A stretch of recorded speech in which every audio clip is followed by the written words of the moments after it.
যুক্তরাষ্ট্রের নিউ জার্সিতে দেশি খাবারের স্বাদ এনে দিতে এক রেস্তোরাঁ খুলেছিলেন বাংলাদেশি মা আর আমেরিকান মেয়ে। শুরুর দিকে নামডাক তেমন ছিল না, অনেক সময়ই খালি পড়ে থাকতো রেস্তোরাঁর আসন। মাকে সাহস দিতে মেয়ে বলেছিলেন, মা, একদিন মানুষ এখানে বসার জন্য অপেক্ষা করবে। মেয়ের কথা সত্যি হয়েছে।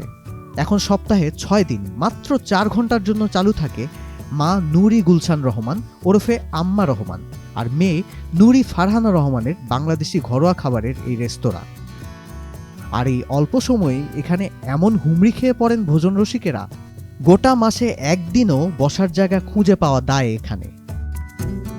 এই রেস্তোরাঁর খাবারের বিশেষত্ব আর জনপ্রিয়তার কথা ছড়িয়ে পড়ছে দিক বিদিক, এমনকি জেমস বেয়ার্ড ফাউন্ডেশনের সেরা রাঁধুনির পুরস্কার, যুক্তরাষ্ট্রের মর্যাদাপূর্ণ যে পুরস্কারকে বলা হয় রান্নার অস্কার, তাতে চূড়ান্ত মনোনয়ন পর্যন্ত পৌঁছে গেছেন গুলশান। কোনো প্রশিক্ষণ ছাড়াই শুধু চর্চায় মানুষকে রেঁধে খাওয়ানোর ভালোবাসা থেকে এমন হাত পাকিয়েছেন তিনি।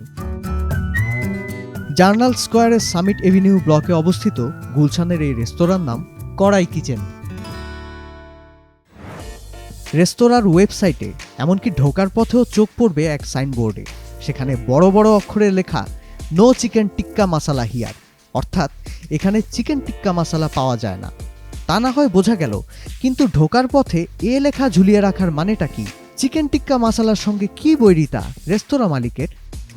টিক্কা মাসালার গল্প খুলে বলেছেন গুলশান, জানিয়েছেন যুক্তরাষ্ট্রে বাংলাদেশি খাবারের আলাদা কোনো পরিচয় প্রায় নেই বললেই চলে। ভারতীয় খাবার হিসেবেই বিক্রি হয় বাংলাদেশি খাবার। বিদেশিরা বাংলাদেশি রেস্তোরাঁয় এসে বিশেষ কিছু ভারতীয় খাবারেরই খোঁজ করেন। বাংলাদেশি ঘরোয়া রান্নার নিজস্ব ধরন ও চরিত্র রয়ে যায় আড়ালে। চিকেন টিক্কা মাসালা এখানে এক সাংস্কৃতিক চিহ্ন মাত্র, যাকে প্রত্যাখ্যান করে নিজস্ব সংস্কৃতি, নিজস্ব স্বাদ আর গন্ধে নিজের দেশকে পরিচিত করে তুলতে চান গুলশান। ডেলিভারি সার্ভিস থেকে শুরু করে পুরস্কারের মঞ্চ, সবখানে বাংলাদেশি ঘরোয়া খাবারকে আলাদা বিভাগ হিসেবে প্রতিষ্ঠিত করতে চান তিনি। সে পথে যতটুকু তার অর্জন, সবটাই গৌরবের। দেশ বিদেশের হার না মানা মানুষের গল্প জানতে ভিজিট করুন prothomalo.com/video। ফলো করুন প্রথম আলোর ফেসবুক পেজ ও ইউটিউব চ্যানেল। থাকুন ভালোর সাথে, আলোর পথে।